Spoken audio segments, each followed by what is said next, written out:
Savor Health. My name is Tamara Hoover. I have a master's in nutrition education and I am a cancer survivor. And today I want to talk to you about making a basic tomato sauce. This sauce is great. It can be used in so many different ways on so many different things. Now we both know that when you're going through chemo or cancer treatment in general or surgery, you just don't feel really like cooking. There's just some days you don't want to get off the sofa. So what's the best thing we can do? We can plan ahead. If you plan ahead for your meals, you'll be successful in having good, nutritious meals when you need to eat them.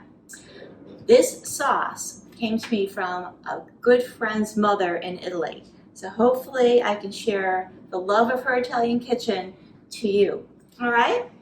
So these are probably some of the better tomatoes that you can use for a tomato sauce. They're called San Marzanos or just plum tomatoes. And the reason why they're the better ones you use for a sauce is because they have a lower water content.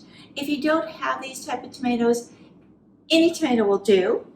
And you can always, of course, go with canned tomatoes. They work, especially in winter when there's no fresh tomatoes around. All right?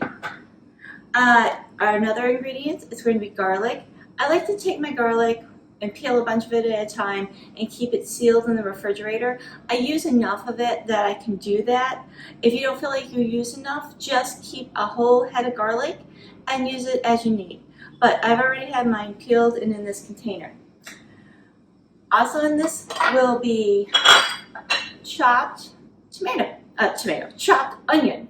And what we're going to do with the onion, this can be, I'm using a red onion, but you can use a white onion, you can use a red onion. If you need to, you can use a shallot. Onions work, all right? And the last ingredient in this is olive oil. Now, olive oil comes in many different forms. I usually buy a larger container of extra virgin olive oil, which is very good for taste, not good for deep frying. So please don't try to do a deep fry. It's good for sauteing. First thing with the tomatoes, of course they should be washed, and that's the very first thing. And I like to cut off just the tips and tails of both ends. If there's any bad spots, of course, get rid of those. I'm just going to do that right here, so you can see. I don't know, I'm going to cut this one in half. And as you can see, it's fairly dry, and this is what I meant by the low water content. If you use a different type of tomato and it's wetter, it has more water, you just may need to add a thickener like a tomato paste to it. So I am going to put this in a blender. Now I can tell you, my Italian grandmother people would not agree. But the reason I'm doing this is because the skins are very important. There's a lot of nutrients in the skins. Most recipes call for boiling the tomatoes and then removing the skins. But I just know there's so many nutrients in that skin, and we're going to need that just to help boost our immune systems, right? So, but if they're in the blender, then they're blended up nice and smoothly so nobody is going to taste the skin in their teeth or like a core or a seed. So, all right. We're also going to put, and this is just for ease of use, I'm going to take 1 clove of garlic and just put it in my garlic crusher here and put it in with the tomatoes. Again, this is just so it's evenly blended.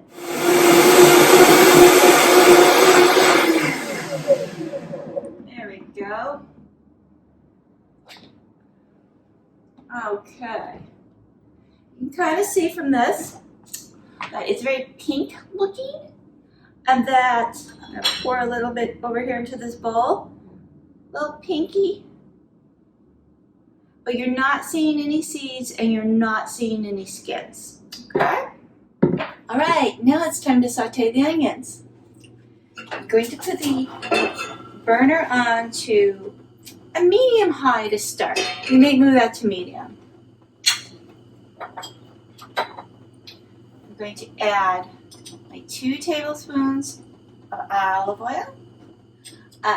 We put in our onions. You hear that, hopefully, that lovely mix down. We're just going to saute it here just for a few minutes. And now we're going to put in our blend of tomatoes and garlic.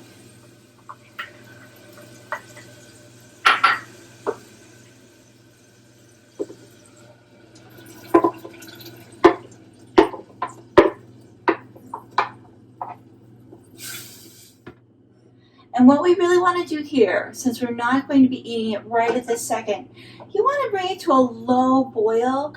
And the reason for that is the vegetables were all raw right now. And again, when we're talking about people who have cancer or going through chemo, you want to make sure your immune system is at the top of its game. And any type of microorganism that may have been on the vegetables, even though we washed them, will be killed by the heat. So that's why I like to bring everything to just a slight boil. And another thing that's good, and it's just one ingredient here, is a touch of salt. And when I say a touch, I mean a touch. Just a pinch in this here, little grinder, just a little grind. The reason is salt will bring out the natural flavors of food if used correctly in moderation.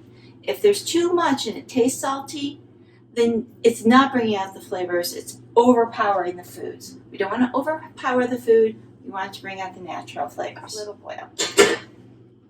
And now that's it.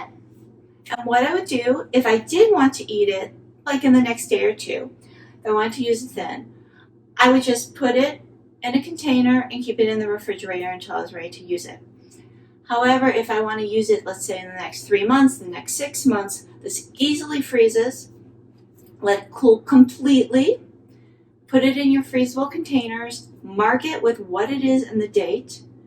And then you're good to go for like 3 to 6 months until you need them. So I hope this helps you to prepare for your meals in advance. Remember, if you fail to plan, you plan to fail. But we don't plan to fail. We plan to be successful. So good luck. And thank you so much for your time. Enjoy the food.